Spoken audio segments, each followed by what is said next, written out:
Ladies and gentlemen, I'm honored to address the United Nations General Assembly once again. I congratulate His Excellency Mr. Volkan Bozkır on his election as the President of the 75th session of the General Assembly. We also appreciate the skillful leadership of the outgoing President, His Excellency Tijani Mohammad Bande, especially during the COVID-19 crisis. We commend the leadership of the Secretary General in these extremely turbulent times. Mr. President, since my government assumed office, our consistent effort has been to fundamentally transform Pakistan. We envisage Naya Pakistan to be modeled on the principles of the state of Medina, established by our Holy Prophet Muhammad sallallahu alaihi wasallam. A just and humane society where all government policies are directed at lifting our citizens out of poverty and creating a just and equitable dispensation. To achieve this goal, we need to have peace and stability. Thus, our foreign policy aims to have peace with our neighbors and settle disputes through dialogue. Mr. President, the 75th anniversary of the United Nations is an extremely important milestone, as this is the only body in the world that can help us achieve our goals of peace and stability in our neighborhood. This is also time for us to reflect whether, as the United Nations, we have been able to realize the promise we collectively made to our peoples. Today, the foundations of the world order, non-use of or threat of unilateral force, self-determination of peoples, the sovereign equality and territorial integrity of states, non-interference in their internal affairs, international cooperation, all these ideals are being systematically eroded. International agreements are being flouted and set aside. Renewed great power rivalries are leading to a new arms race. Conflicts are proliferating and intensifying. Military occupation, illegal annexations are suppressing the rights of human beings to self-determination. According to the respected professor Noam Chomsky, mankind is at even a greater risk than it was before the First and Second World Wars in the last century. And this is because of the threat, increased threat of nuclear war, climate change, and sadly the rise of authoritarian regimes. We must come together to prevent such a catastrophe. We believe that the driving force in international relations must be cooperation, in accordance with the principles of international law and not confrontation and force.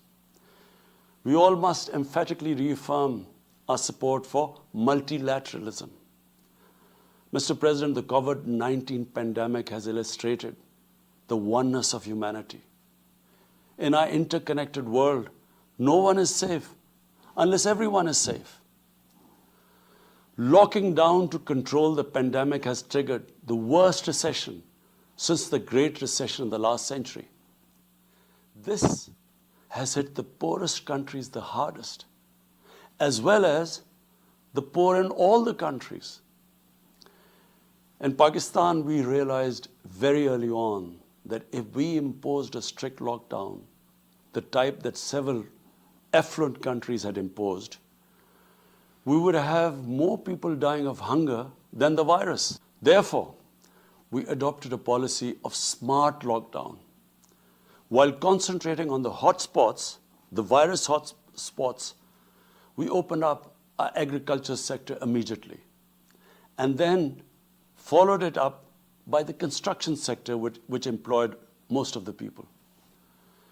At the same time, and this is despite financial constraints, my government deployed $8 billion, unprecedented amount, for our health services, plus support the poorest and most vulnerable households with direct cash payments through SR's program, and then subsidies to the small businesses.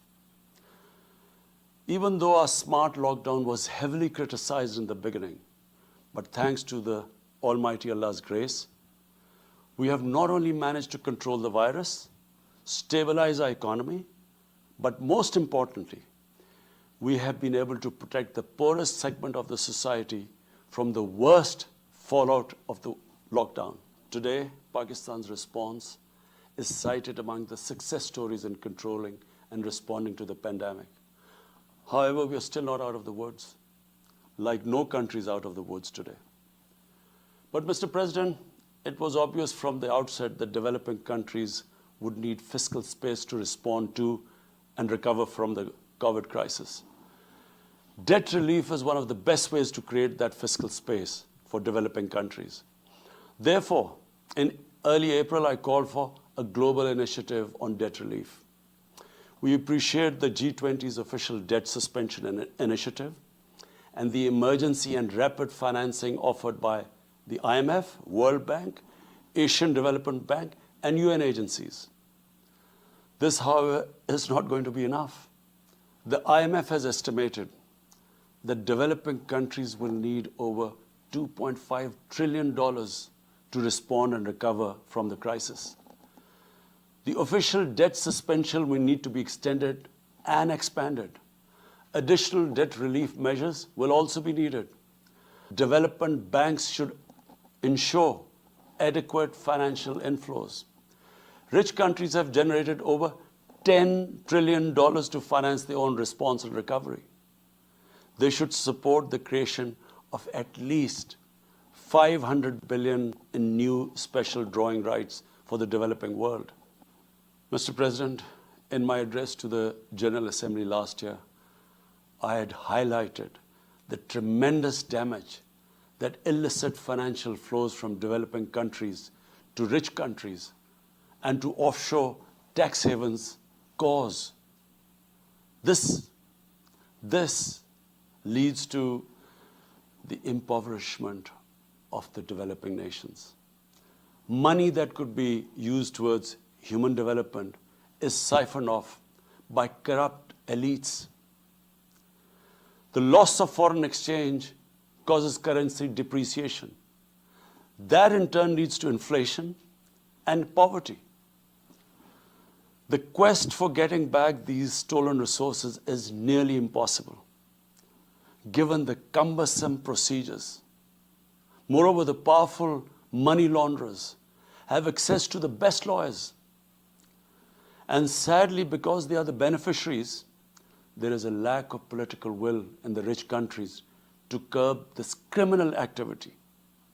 Mr. President, if this phenomena is unaddressed, it will continue to accentuate the inequality between the rich and the poor nations, and eventually will spark off a bigger global crisis, a far bigger global crisis than the present migration issue poses. The rich states cannot hold forth on human rights and justice when they provide sanctuary to money launderers, to their looted wealth. There are robust anti-money laundering and anti-terror financing regimes. I call upon this Assembly to take the lead in efforts to build a global framework to stem the illicit financial flows and ensure speedy repatriation of stolen wealth. It is important to realize that the aid that flows from rich countries to the developing world is minuscule compared to the massive outflows by our corrupt elites. Mr. President, this year, I must again reiterate the threat posed to mankind due to climate change. Unprecedented fires in Australia, Siberia, California, Brazil. Unprecedented floodings in various parts of the world. Record temperatures, even in the Arctic Circle. This should make all of us worried for our future generations. Commitments made through the Paris agreements must be fulfilled. In particular, the commitment to mobilize 100 billion US dollars annually as climate finance. Pakistan's contribution to carbon emissions is minimal, but it is one of those countries most affected by climate change. Yet, we have decided to take the lead as we consider addressing climate change a universal responsibility. We have launched an extremely ambitious program to plant 10 billion trees in the next 3 years as a contribution to mitigating the effects of climate change. Mr. President, the pandemic was an opportunity to bring humanity together. Unfortunately, it has instead fanned nationalism, increased global tensions, and given rise to racial and religious hatred and violence against vulnerable minorities in several places. These trends have also accentuated Islamophobia. Muslims continue to be targeted with impunity in many countries. Our shrines are being destroyed. Our Prophet Muhammad sallallahu alaihi wasallam insulted. The Holy Quran burnt. And all this in the name of freedom of speech. Incidents in Europe, including republication of blasphemous sketches by Charlie Hebdo, are recent examples. We stress that willful provocations and incitement to hate and violence must be universally outlawed. This assembly should declare an international day to combat Islamophobia and build a coalition to fight the scourge that splits humanity. Mr. President, the one country in the world today where I'm sad to say the state sponsors Islamophobia, and that is India. The reason behind this is the RSS ideology that unfortunately rules India today. This extremist ideology was founded in the 1920s.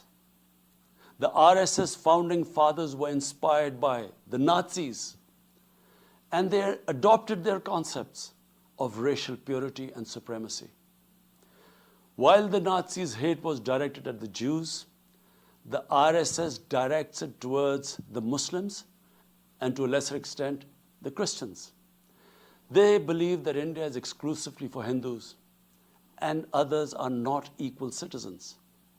The secularism of Gandhi and Nehru has been replaced by the dream of creating a Hindu Rashtra by subjugating, even cleansing, India's 200 million Muslims and other minorities. In 1992, the RS destroyed the Babri Masjid.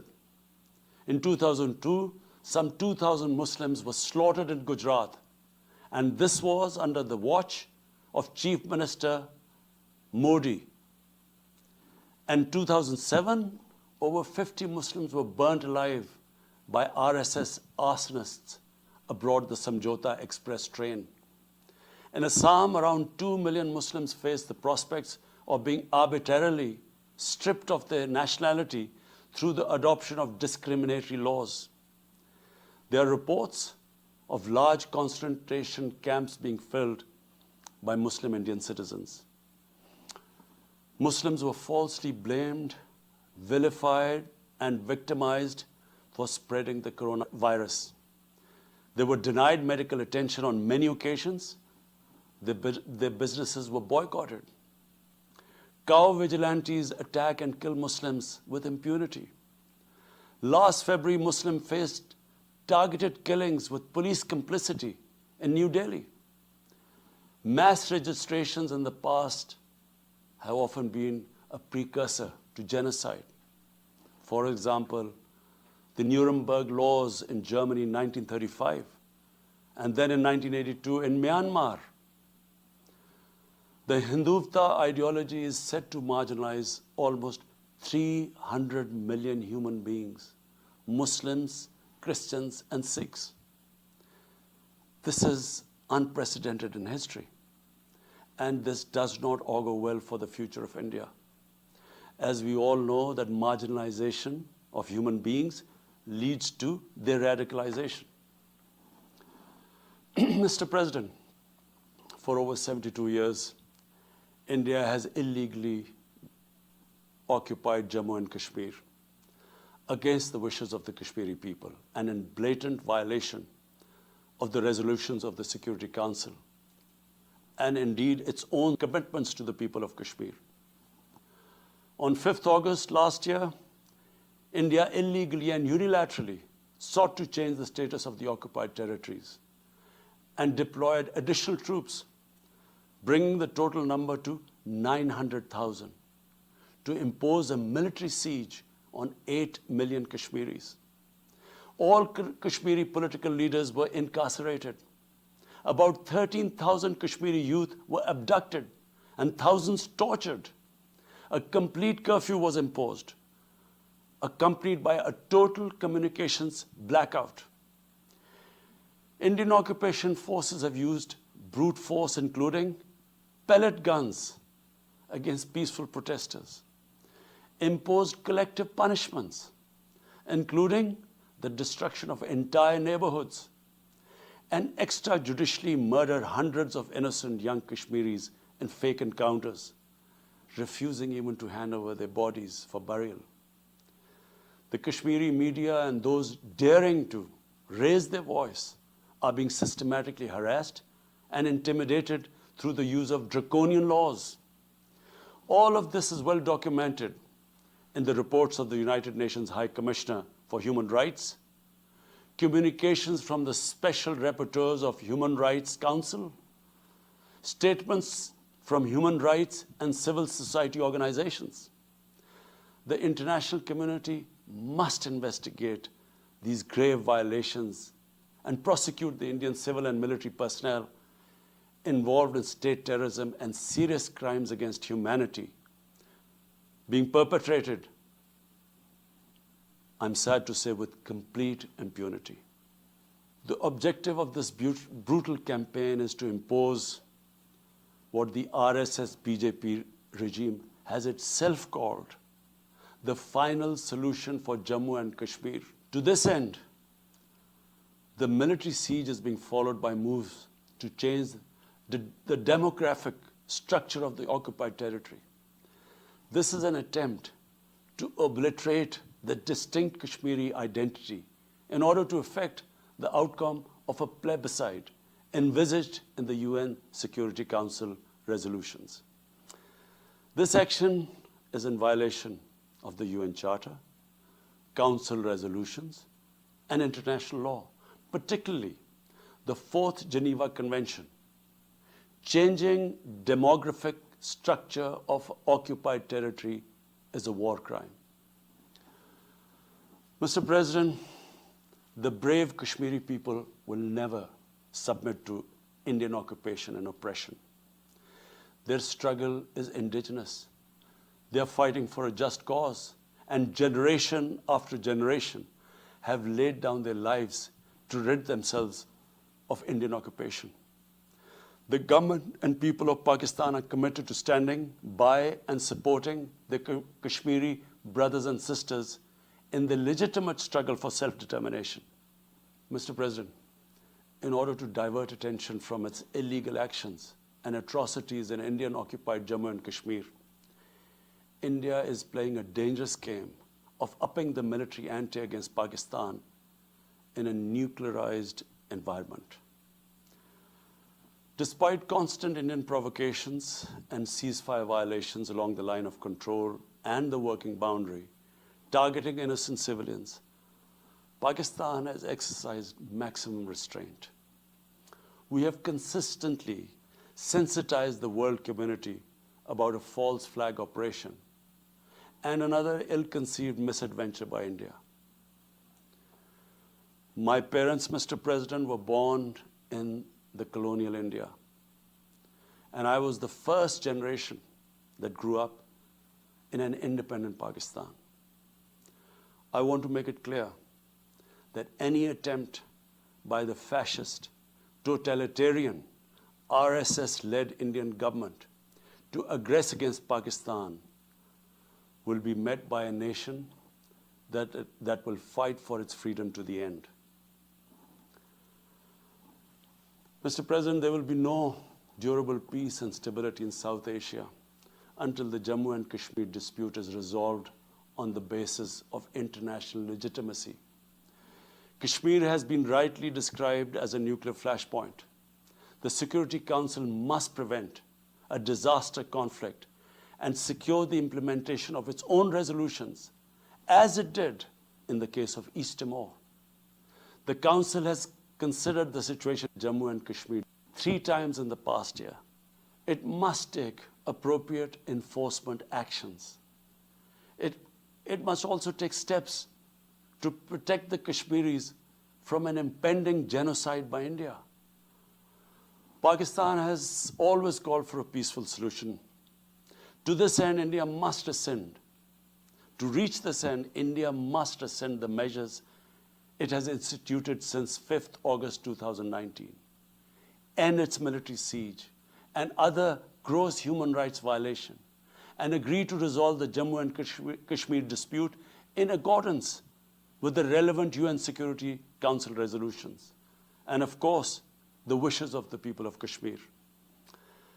Mr. President, Pakistan's desire for peace in our region is also manifest in our efforts to promote a political solution in Afghanistan. I have consistently maintained over the past 2 decades that there is no military solution to the conflict in Afghanistan. The only way forward was and is a political settlement, which involves the full spectrum of Afghanistan's political actors. Pakistan fully facilitated the process that culminated in the US-Taliban peace agreement on 29 February 2020. Pakistan is deeply gratified that it has fulfilled its part of the responsibility.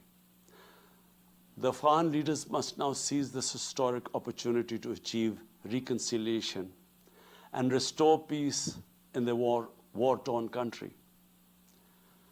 Through the intra-Afghan negotiations that commenced on 12th of September, they must work out an inclusive, broad-based, and comprehensive political settlement. The process must be Afghan-led and Afghan-owned, and without any interference or outside influence. Early return of Afghan refugees must be part of this political solution. After almost 2 decades of war, it is imperative not to allow spoilers within and outside Afghanistan to subvert the peace process. Peace and stability in Afghanistan will open new opportunities for development and regional connectivity. Mr. President, Palestine remains a festering wound. A just and lasting settlement is indispensable for the Middle East and actually the world. Illegal annexations of Palestinian territory, the building of illegal settlements, and the imposition of inhuman living conditions on the Palestinian people, especially in Gaza, cannot bring peace to a troubled region. Pakistan continues to support a 2-state solution in line with the UN General Assembly and Security Council resolutions within the international agreed parameters, and they are pre-1967 borders, and Al-Quds, Al-Sharif as the capital of a united, contiguous, and independent Palestinian state. Mr. President, the United Nations remains the best legitimate avenue for collective action in managing international conflicts, fostering peace and security, promoting equitable development, and addressing global problems. I urge the Secretary General to take the lead in preventing global conflicts. He should convene summit-level meetings to address regional hotspots and resolve outstanding disputes. The United Nations should be made fully responsive to the challenges of our times. A comprehensive reform of the United Nations, including the Security Council, is essential to promote greater democracy, accountability, transparency, and efficiency. Pakistan will continue to participate actively in this process and endeavor with other member states to build a world where conflict is outlawed and equitable prosperity for all pursued in conditions of peace and security.